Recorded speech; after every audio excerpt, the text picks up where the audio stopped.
নমস্কার দর্শক এবং শ্রোতা বন্ধুরা, জেনে রাখুন এই পর্বে আপনাদের সকলকে জানাই স্বাগতম।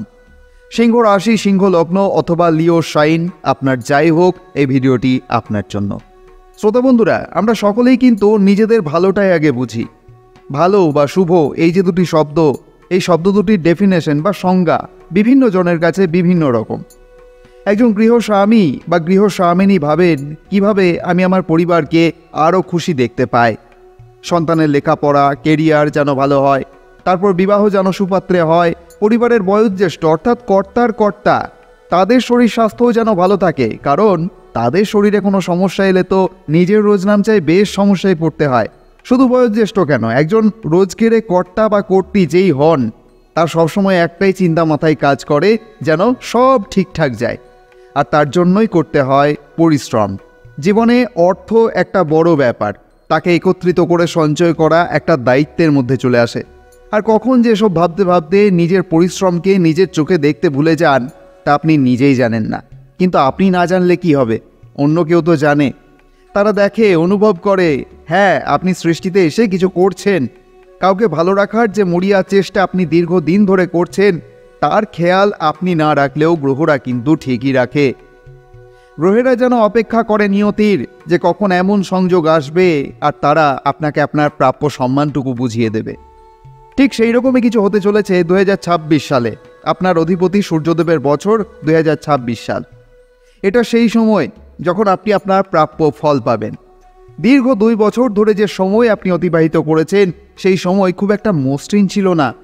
আমরা বলতে চেয়েও বলতে পারিনি ভালো ভালো কথা, কারণ যদি ভালো কিছু না দেখা যায় তো কিভাবে বলা যাবে।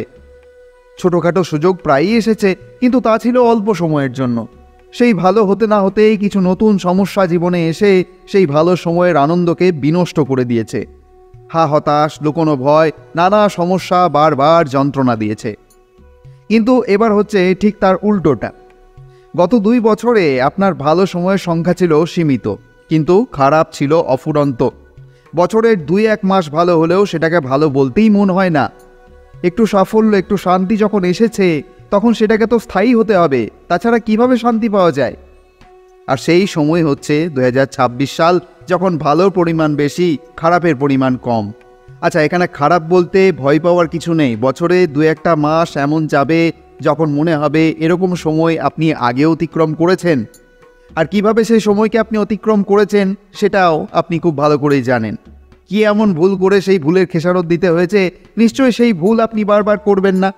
আর ভালো সময়কেও অনাকাঙ্ক্ষিত চিন্তায় ভরিয়ে রাখবেন না, এই আশা রেখে আমাদের আজকের প্রতিবেদন শুরু করব।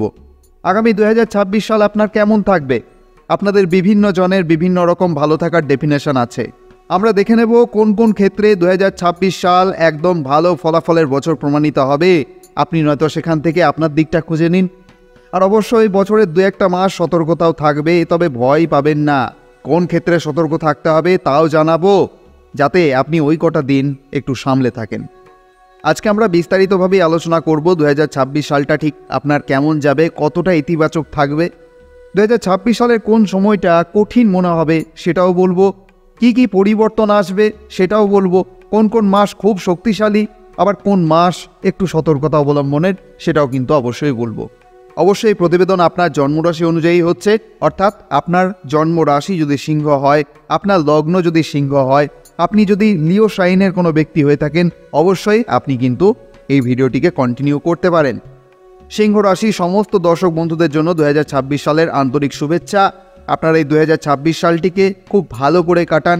যতটা সম্ভব অনাকাঙ্ক্ষিত চিন্তা থেকে দূরে থাকুন, নিজেকে ইতিবাচক রাখার চেষ্টা করুন, নিজের স্বপ্নকে বাস্তবায়িত করার চেষ্টা করুন এবং বাস্তবায়িত করুন। এটাই কিন্তু সবচাইতে বেশি চাওয়া থাকবে। আর আপনি সাফল্য পেলে, আপনার উন্নতি হলে সব থেকে বেশি খুশি হব আমরা, যখন আপনি সেই সাফল্য তুলে ধরবেন আমাদের কাছে। যেহেতু আপনার অধিপতি সূর্যদেব, তাই সূর্যদেবের কথা দিয়ে শুরু করব। 2026 সালে 14 জানুয়ারি থেকে 13 ফেব্রুয়ারি পর্যন্ত সূর্যদেব আপনার ষষ্ঠ ঘরে অবস্থান করবেন। তবে 14 জানুয়ারি পর্যন্ত সূর্যদেব আপনার পঞ্চম ঘরে অবস্থান করছেন এবং যখন সূর্যদেবের দৃষ্টি থাকছে আপনার একাদশ ঘরে, তো এটাকে সূর্যদেবের একটা ভালো সময় বলা যায়। তবে সূর্যদেবের এই যে অবস্থান পঞ্চম ঘরে এবং সেই পঞ্চম ঘর থেকে সূর্যদেবের যে দৃষ্টি একাদশ ঘরে রয়েছে, সেটাও খুব ভালো অবস্থান এবং সংযোগ।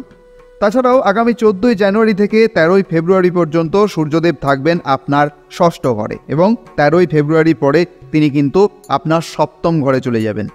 যখন পর্যন্ত সূর্যদেব আপনার পঞ্চম ঘরে রয়েছেন এবং পঞ্চম ঘরে থেকেই একাদশ ঘরের দৃষ্টি, এটা কিন্তু একটা ভালো দিককে বোঝায়।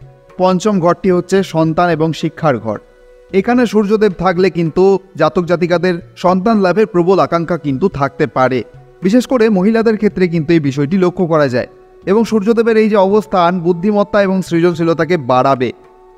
যখন পর্যন্ত সূর্যদেব আপনার পঞ্চম ঘরে থাকবেন এবং একাদশ ঘরকে দৃষ্টি দেবেন, তখন কিন্তু আপনার বুদ্ধি বৃদ্ধি হবে এবং সেই বুদ্ধির মধ্যে সৃজনশীলতা এবং শিল্পকলার প্রতি স্বাভাবিক প্রতিভা কিন্তু বাড়বে।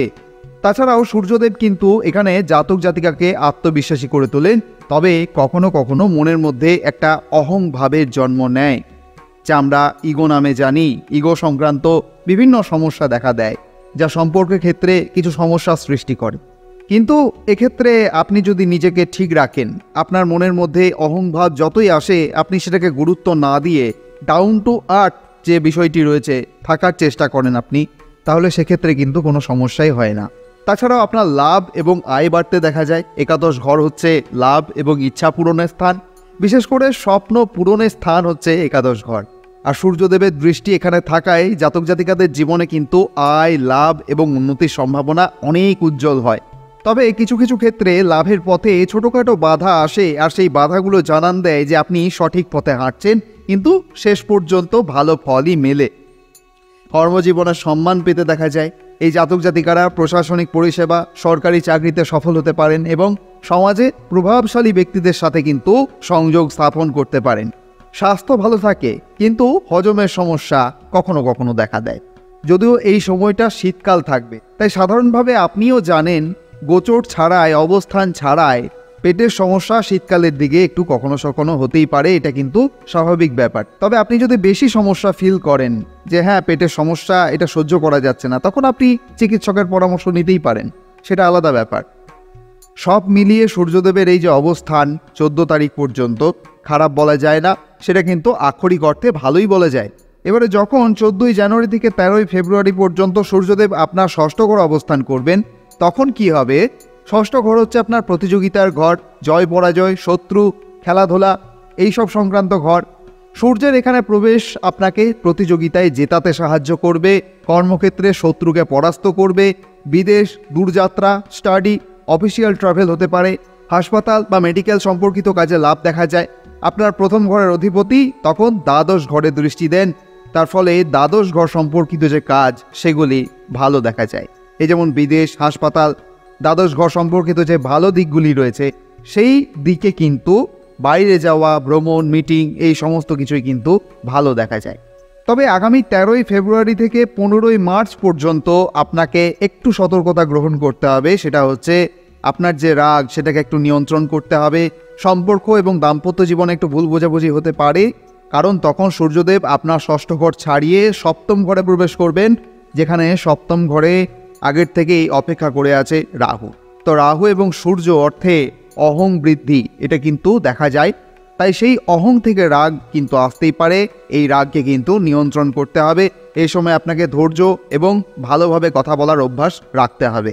এখন পুরো বছরের যে দাম্পত্য বিষয় সেটা কিন্তু একটু আলাদা করে বলতে হবে, কারণ সপ্তম ঘরে রাহু এবং সপ্তমপতি শনি অষ্টম ঘরে এই যে অবস্থান, এই অবস্থান কিন্তু পুরো বছর থাকবে। 2026-এ সিংহ রাশির যে সপ্তম ঘর সম্পূর্ণ বছর, দুটি বিষয় আপনাকে অবশ্যই খেয়াল রাখতে হবে। দাম্পত্য জীবনে কিছুটা মতভেদ থাকতে পারে, সামান্য কথা নিয়ে তর্ক। আপনি যদি রাগ দেখিয়ে ফেলেন তাহলে কিন্তু আপনার সামনের ব্যক্তিও আপনাকে রাগ দেখাবে। এই সময়টা হবে আপনার সমঝোতার সময়। যাই হয়ে যাক না কেন, রাগ করা যাবে না, কোনোরকমভাবে রিয়াক্ট করা যাবে না। এই সময় কেউ আপনাকে রাগাতে চেষ্টাও করতে পারে, আর তাদের ফাঁদে যদি আপনি পা দিয়ে ফেলেন তাহলে সেক্ষেত্রে রাগ আপনাকে করতেই হবে। তাছাড়া তো আপনার গলা ঠান্ডা হবে না। তাই আগের থেকে সব ঠিকঠাক করে নিন কীভাবে আপনি নিজেকে ব্যস্ত রাখবেন যাতে সেই রাগ আপনার মধ্যে না আসে। স্বামী স্ত্রীর কেউ একজনের মধ্যে কিন্তু পেটের সমস্যা, কোনো রকম সংক্রমণ, অ্যালার্জি জাতীয়, চর্মজাতীয় কোনো সমস্যা, ওজন বেড়ে যাওয়া, বড় সমস্যা কিছু নয়, কিন্তু মাঝে মধ্যে একটু সমস্যা দিতে পারে আপনাকে, তাই সেগুলি অবশ্যই খেয়াল রাখবেন। আগামী মার্চ মাসের 15 তারিখ থেকে 14 এপ্রিল 2026 পর্যন্ত পেটের সমস্যা যেমন হজম সংক্রান্ত কোনো সমস্যা আপনি দেখতে পেতে পারেন। অবশ্যই আগেই বললাম যে শীতকাল, আর শীতকালে এই ধরনের সমস্যাগুলি সাধারণভাবেই দেখা যায়। তবে হ্যাঁ, একটা দিক বলবো, বড় কোনো সিদ্ধান্ত এই সময় নেওয়া উচিত হবে না। কর্মক্ষেত্রে কথার ওপর নিয়ন্ত্রণ অবশ্যই রাখতে হচ্ছে। রাগ কিন্তু সম্পর্ক নষ্ট করে, আবারও সেই রাগের কথা উঠে আসছে। আর আপনার যে প্রেম জীবন, সেখানেও কিন্তু কিছু ভুল বোঝাবুঝি হয়। এই সময়টা কিন্তু আপনাকে শান্ত থাকতে হবে।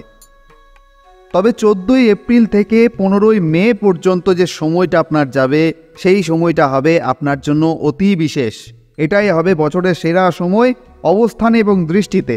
সব দিক থেকে যদি আমরা দেখতে যাই, তাহলে এই সময়টা আপনার জীবনে আর কখনো আসেনি, সেটা অন্তত আপনি বুঝতে পারবেন।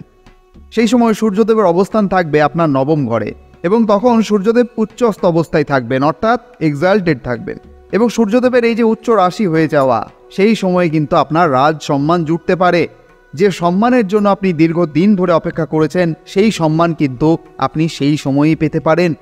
ভালো কোনো পদ পেয়ে যাওয়া, সম্মানপ্রাপ্ত হওয়া, ভাগ্যের উন্নতি হওয়া, এই সমস্ত কিছু কিন্তু দেখা যায় এই সময়ে। নবম ঘর মানে হচ্ছে আপনার ভাগ্য, ধর্ম, উচ্চশিক্ষা এবং সরকারি কাজ। এই পুরো মাস আপনি বুঝে যাবেন যে এত ভালো সময় কখনো আসেনি। তারপর থেকে ধারাবাহিকভাবে 3 মাস আপনার জন্য খুবই সাফল্যের হতে দেখা যায়। কেননা 14 এপ্রিল থেকে 16 জুলাই পর্যন্ত প্রায় 3 মাস, এই 3 মাসে আপনার কেরিয়ারে বড় পরিবর্তন আসতে দেখা যাবে। স্বপ্নের চাকরি, ট্রান্সফার, প্রমোশন, আপনার যে ঊর্ধ্বতন কর্তৃপক্ষ আপনার কাজকর্ম দেখে খুশি হয়ে যাবেন। বড় দায়িত্ব, চমকপ্রদ সাফল্য, আপনি যাই বলেন না কেন, এই সমস্ত দিক থেকে কিন্তু ভালো উন্নতি আসছে। এই সময়টি 2026 সালের গোল্ডেন পিরিয়ড বলা যাবে। তারপরে 16 জুলাই থেকে 17 আগস্ট পর্যন্ত আবার আপনাকে একটু সতর্ক হতে হবে। কোন কোন দিকে? আপনার রোগ প্রতিরোধ ক্ষমতা এই সময় কিছুটা কম থাকতে পারে। কোনো বিষয়ে তাড়াহুড়ো করা যাবে না। যখন আপনি ভ্রমণের মধ্যে থাকবেন, তখনও কিন্তু স্বাস্থ্যে কিন্তু অবহেলা করা যাবে না। সাবধানে চলাফেরা কিন্তু করতে হচ্ছে। এবং একই সঙ্গে পেটের সমস্যাকে অবহেলা করা যাবে না। আপনি জানেন কোনটা ভালো খাবার, কোনটা খারাপ খাবার, সেই বিষয়ে কিন্তু নিজেকে সতর্ক রাখতে হবে। তাছাড়াও যে ভালোগুলো আপনার জন্য হচ্ছে, সেই ভালোগুলোতে কিন্তু কোনো এফেক্ট পড়ছে না, অর্থাৎ কোনোভাবে এইসব বিষয়ের জন্য সেই সব বিষয়গুলি যেন আটকে না যায়, সেটা আপনাকে খেয়াল রাখতে হবে। আগামী 17 আগস্ট থেকে সূর্য আপনার প্রথম ঘরে থাকবেন। এই সময় কিন্তু আপনার যে আত্মবিশ্বাস, আপনার যে এনার্জি, কাজ করার ক্ষমতা, নেতৃত্ব, সেই জায়গা থেকে কিন্তু বড় সাফল্যের সম্ভাবনা রয়েছে। খুব বড় অর্জনের সময় বলা যায় এটাকে, সব থেকে ভালো সময় বলা যায় এটাকে। সূর্যদেবের সেই অবস্থান কিন্তু আপনাকে অনেক কিছু দেবে। অবশ্যই আমরা এবারে জানবো একটু শনিদেবের নিয়ে, কারণ শনিদেব আপনার অষ্টম ঘর অবস্থান করছেন। আগামী 27 জুলাই 2026 সোমবার রাত্রি 1:25 মিনিটে শনিদেব বক্রী হয়ে যাবেন। সেই সময় আপনার চোখ সংক্রান্ত, দাঁত সংক্রান্ত, গলা সংক্রান্ত এই যে শারীরিক দিকটা রয়েছে, এই দিক থেকে কিন্তু একটু সতর্কতা রাখতে হবে। আপনাকে চিকিৎসকের পরামর্শ নিতে হতে পারে। শনি বক্রী এবং তার সাথে ডাইয়া, যদি আপনার জন্মছকে শনিদেবের অবস্থান দুর্বল থাকে তাহলে একটু সমস্যা, আর যদি তা না হয় তাহলে কিন্তু কোনো সমস্যা দেখা যায় না। তবে কথায় কটুতা কমাতে হবে। আপনার যে ফ্রেন্ড সার্কেল, সেখানে কিন্তু বিভিন্ন রকমের বন্ধুবান্ধব আপনার থাকে। এমন কোনো বন্ধুবান্ধব আছে কি যারা একটু ঝগড়ুটে টাইপের? তাদের থেকে একটু এড়িয়ে চলতে হবে আপনাকে। তাদের সঙ্গে মেলামেশা একটু কম করতে হবে। শনিদেবের এই ঢাইয়া কিন্তু এবার আপনাকে কিছু দায়িত্ব দেবে, দশম ঘর সংক্রান্ত কিছু দায়িত্ব, এবং সেই দায়িত্ব 2026 সালে আপনার সাফল্যের দরজা খুলে দেবে। এবার একটু সন্তান, প্রেম, পড়াশোনা সম্পর্কে কিছু দেখি। সন্তান বা পরিবার পরিকল্পনা 2026 সালে কিন্তু অসাধারণ, কারণ দেবগুরু বৃহস্পতি পঞ্চম ঘরকে দেখছেন, শনিদেব পঞ্চম ঘরকে দেখছেন। 2রা জুনের আগে সন্তান জন্মের সম্ভাবনা দেখা যায়। শনিদেব সময় দেন, দেবগুরু বৃহস্পতি আশীর্বাদ দিয়ে থাকেন। এই দুই মিলিয়েই কিন্তু সন্তান সৌভাগ্য শক্তিশালী করছে। আগামী 2রা জুন থেকে 31শে অক্টোবর দেবগুরু বৃহস্পতি আপনার দ্বাদশ ঘরে অবস্থান করবেন। এই সময় কিন্তু আপনার পড়াশোনার জন্য বিদেশ যাত্রা, স্পিরিচুয়াল ট্রাভেল, দূরে থাকা, লাইভ এক্সপ্লোরেশন, এই সমস্ত কিছুই কিন্তু শুভ। চতুর্থ ঘরেও দৃষ্টি পড়বে। সম্পত্তির কেনাবেচা, বাড়ি সংক্রান্ত কোনো সিদ্ধান্ত, এই সমস্ত কিছু হতে পারে। এবারে যদি আমরা প্রেম ভালোবাসার দিকটা দেখি, তাহলে এই বছর কিন্তু সেই মানুষটা ফিরে আসতে পারেন যে মানুষটাকে আপনি খুব ভালোবেসেছেন। তাকে কিন্তু আর কেউ থামাতে পারবে না, এটা কিন্তু দেখা যায়। কিন্তু শনিদেব পঞ্চম ঘরকে দেখায় আপনার যে অংশীদারিত্ব, যাকে আপনি ভালোবেসেছেন, তিনি কিন্তু এবার জেদি হবেন। ছোট বিষয়ে মন খারাপ, অভিযোগ, অকারণে সন্দেহ, কথার মধ্যে একটা কড়া ভাব, এই জিনিসগুলো কিন্তু আপনি দেখতে পেতে পারেন। অবশ্যই যা হয় কিছু না কিছু ভালোর জন্যই হয়, তবে শনিদেবের কারণে এই সমস্যা হবে বলেই কিন্তু দেখা যাচ্ছে। এবারে দেবগুরু বৃহস্পতি কিন্তু সেই সময়টাতে আপনাকে সঙ্গ দেবেন এবং আপনার যে ওই যাবতীয় সমস্যাগুলো সেই সময় আসবে, সেই সমস্যাগুলোকে কিন্তু প্রিভেন্ট করবেন দেবগুরু বৃহস্পতি, যা আপনার জন্য কিন্তু খুব একটা খারাপের দেখা যায় না। যদি তুলনামূলকভাবে বলা যায় 2026 সালে আপনার যে সম্পর্ক, সেটা কিন্তু 80% ভালো দেখা যায় এবং 20% কিছু ভুল বোঝাবুঝির হতে পারে, সেগুলো সাধারণত প্রত্যেক মানুষের ক্ষেত্রেই হয়। অবশ্যই 2026 সালের এমন কিছু উপায় রয়েছে যে উপায়গুলো করার মাধ্যমে আপনি বিভিন্ন সমস্যার সমাধান নিজেই করে ফেলেন। জন্মছকে কোনো সমস্যা আছে, কখনো গ্রহের অবস্থান দৃষ্টির কারণে জীবনে কোনো সমস্যা, এই সমস্ত দিক নির্মূল করতে পারেন আপনি নিজেই। প্রধান উপায় হচ্ছে, শনিদেবের যেহেতু ঢাইয়া চলছে, সেক্ষেত্রে উপায়ের প্রথমেই কর্মকে রাখা হবে। কর্মই আপনার সবচাইতে বেশি উপায়, সমস্ত দিক থেকে বেঁচে যাওয়ার উপায়। আর দ্বিতীয়ত যে আধ্যাত্মিক উপায়গুলি রয়েছে, সেক্ষেত্রে হনুমান চাল্লিশার বিকল্প কিন্তু আর কিছু নেই। অবশ্যই প্রত্যেক দিন হনুমান চাল্লিশা পাঠ করার চেষ্টা করুন। প্রয়োজনে সেই ইমোশন যদি আপনি ধরে রাখতে না পারেন, তাহলে অবশ্যই একটি হনুমানজির মূর্তি নিজের কাছে অবশ্যই রাখুন। বেশ কিছু হনুমান মূর্তি এখানে দেওয়া রইল, আপনি চাইলে এখান থেকেও কিনতে পারেন, অথবা আপনার যেখান থেকে খুশি আপনি কিনতে পারেন। ভগবানের আশীর্বাদী হাত আপনার মস্তক স্পর্শ করুন। আপনি ভালো থাকুন, আনন্দে থাকুন, এই প্রার্থনাই করি। আপনি যদি এই ভিডিওটির থেকে একটু উপকৃত হয়ে থাকেন, অবশ্যই কমেন্টে লিখতে ভুলবেন না, জয় মা তারা, জয় বামদেব। আজকের মতো তাহলে এখানেই বিদায়। আবার ফিরে আসছি জানুয়ারি মাসের গোচর ফল নিয়ে। ধন্যবাদ।